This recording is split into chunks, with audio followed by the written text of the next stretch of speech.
खबरों में आगे बढ़ेंगे। एक बड़ी जानकारी मिल रही है। महागठबंधन का घोषणा पत्र जारी कर दिया गया है। घोषणा पत्र का नाम दिया है बिहार का तेजस्वी प्रण, और तेजस्वी यादव की अगुवाई में घोषणा पत्र जारी किया गया है। रोजगार, सामाजिक न्याय, महिला सशक्तिकरण पर जोर दिया गया है।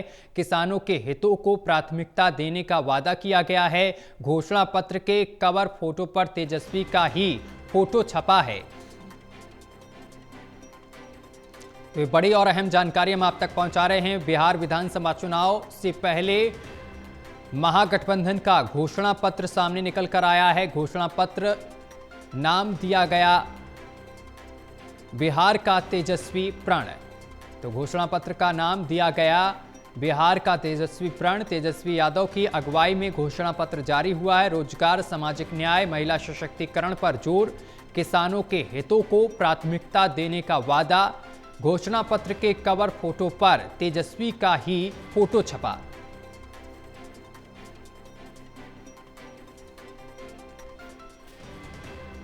और इस खबर पर अधिक जानकारी के साथ एसोसिएट एडिटर प्रदीप कुमार हमारे साथ जुड़ गए हैं। प्रदीप जी, महागठबंधन ने घोषणा पत्र जारी कर दिया है और इस घोषणा पत्र का नाम दिया गया है बिहार का तेजस्वी प्रण।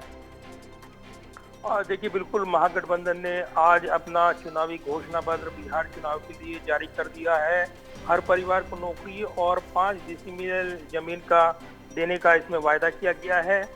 ये बड़ा ऐलान है, क्योंकि अगर देखें जिस तरीके से नौकरी का वादा हर घर में वो तेजस्वी यादव की ओर से पहले ही ऐलान किया गया था, लेकिन हर परिवार को अब 5 डिसमिल जमीन का भी वादा किया गया है इसमें, जिसमें कहीं ना कहीं ये महत्वपूर्ण माना जा रहा है।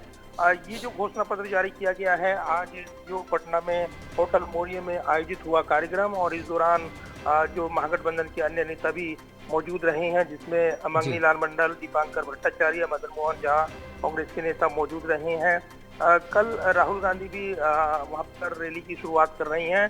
तो जो मैनिफेस्टो जारी हुआ है, ये संकल्प पत्र नाम दिया गया है। संकल्प पत्र जारी करने के दौरान तेजस्वी यादव के साथ वीआईपी मुखिया और महागठबंधन के डिप्टी सीएम जो चेहरे हैं, मुकेश सहनी, वो मौजूद रहे हैं, पहुंचे हैं।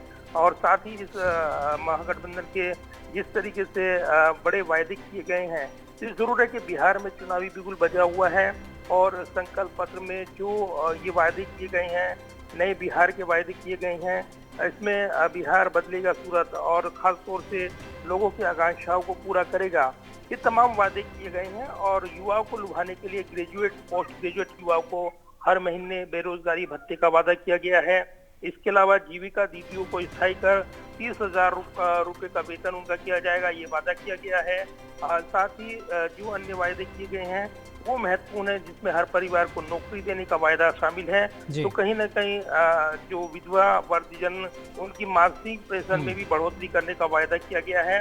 तमाम बड़े वायदे इस मैनिफेस्टो में किए गए हैं। जनता जनार्दन को कितना लुभाता है, ये चुनावी परिणाम साबित करेंगे, लेकिन ये जरूर है कि एक मैनिफेस्टो और चुनावी घोषणा पत्र निश्चित तौर पर ये काफी महत्वपूर्ण है ऐसे वक्त जब चुनावी बिगुल बजा हुआ है। और महागठबंधन ने ये मैनिफेस्टो जारी कर अब कहीं ना कहीं एनडीए को चुनौती दी है। एनडीए के मैनिफेस्टो का इंतजार है। प्रदीप जी, देखिए, चाहे बिहार का चुनाव हो या फिर किसी अन्य राज्य का चुनाव हो, घोषणा पत्र जारी किया जाता है, कई बड़े बड़े वादे किए जाते हैं। लेकिन अगर समझना चाहें बिहार में जो महागठबंधन का घोषणा पत्र जारी किया गया है, बिहार का तेजस्वी प्रण, ये कितना कारगर इस चुनाव में साबित होगा? देखिए, चुनाव के दौरान तमाम वायदे किए जाते हैं, लेकिन जब ये वचन पत्र और मैनिफेस्टो जारी होता है, तो कहीं ना कहीं ये जनता के बीच ये साख साबित करने की प्रतिष्ठा यहाँ पर रखते हैं राजनीतिक दल के जो मैनिफेस्टो में वायदे कर रहे हैं उनको पूरा किया जाएगा। तो महागठबंधन ने ये जो जारी किया है मैनिफेस्टो, तेजस्वी प्रण पत्र, सरकारी नौकरी समेत तमाम वायदे इसमें किए गए हैं, जिसमें भूमिहीनों को जमीन, पुरानी पेंशन बहाली जैसे बड़े वादे शामिल हैं। तो ये जरूर है कि राजनीतिक माहौल गरमाएगा ये जो घोषणा पत्र है, और कहीं ना कहीं राजनीतिक दबाव बनाएगा एनडीए के ऊपर, जो कि सत्ता में मौजूद है। तो बड़े वायदे तो किए गए हैं, लेकिन वायदे पूरे करने के लिए जैसे कि विरोधी बोलते हैं कि धन कहाँ से आएगा, राज्य सरकार के पास क्या इतना पैसा रहेगा, ये तमाम ऐसी चीजें हैं जो विरोधी इनकी याद दिलाते हैं। तो ये जरूर है कि मैनिफेस्टो जारी हो गया है, लेकिन इसी के साथ एक बड़ी चुनौती भी है जो गरीब राज्य खासतौर से माने जाते हैं और पैकेज नहीं मिला है, इसकी जिक्र होता है। तो बिहार के लिए एक महत्वपूर्ण मैनिफेस्टो और चुनावी वादे पूरे होंगे, इसको लेकर अब निश्चित तौर पर एक नई बहस चलेगी। बिल्कुल प्रदीप जी, आप हमारे साथ बने रहिए, आगे भी आपसे खबर पर अपडेट लेंगे। 8वें वेतन आयोग के गठन को कैबिनेट की मंजूरी। बताते चले कि मंत्रिमंडल ने आयोग की कार्य शर्तों को दी है मंजूरी। आयोग 18 महीनों के भीतर अपनी सिफारिशें करेगा प्रस्तुत।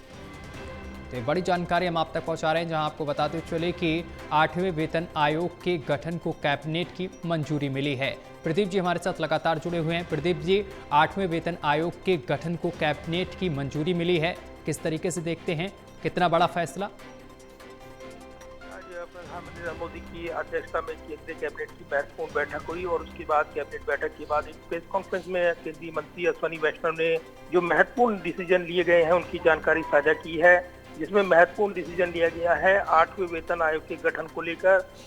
सरकार ने टर्म ऑफ कंडीशंस जो तय करने वाला जो आयोग होगा उसको मंजूरी दे दी है और इसी के साथ सुप्रीम कोर्ट की पूर्व जज रंजना प्रकाश देसाई को 8वें वेतन आयोग की कमेटी का चेयरपर्सन नियुक्त किया गया है।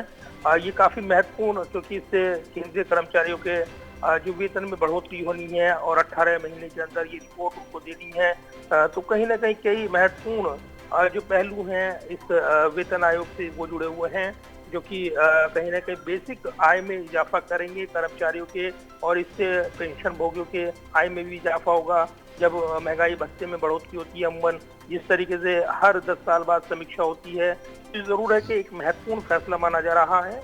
और इसी के साथ जो सरकार ने निर्णय लिया है वो ये है कि जो किसानों के लिए खास सब्सिडी उसमें भी बढ़ोतरी का निर्णय लिया गया है, जो दोहरी खुशी देता है, यानी एक तरफ सरकारी कर्मचारियों को और दूसरी तरफ किसानों को। तो दो महत्वपूर्ण फैसले जो आज केंद्रीय कैबिनेट ने लिए हैं और इस मौके पर अश्विनी वैष्णव ने जो ये फैसला लिया गया है 8वें वेतन आयोग को लेकर, ये उन्होंने कहा है कि ये फैसला कर्मचारियों की जो लंबी प्रतीक्षा है उसको समाप्त करेगा और आयोग निजी क्षेत्र और सार्वजनिक उपक्रमों के वेतन ढांचे का भी अध्ययन करेगा। ये महत्वपूर्ण बयान माना जा रहा है। बिल्कुल, बहुत शुक्रिया आपका प्रदीप जी हमारे साथ जुड़ने के लिए और तमाम जानकारी साझा करने के लिए।